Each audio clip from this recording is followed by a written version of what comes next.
Alright, so in the car, getting ready to move her back over to the other unit next door. Got it running, especially after I adjusted the timing a little bit. It seems a little better. It does. It's not smoking anywhere near as bad. Yeah, I can actually see out back and not... Yeah, but it also was sitting for a while too, so that's going to be...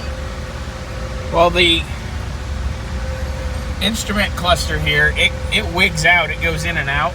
Right. But we are running. Which is kind of common for the old school GMs like that. They were really known for it. And I did unplug the 864 connectors just so we can get the engine to actually run properly first. Yeah. And then go from there. Yep. It's better. It's not great. But it runs enough now to where I can move it. And then we will be digging in here probably in a week or so. So, gonna go put her away.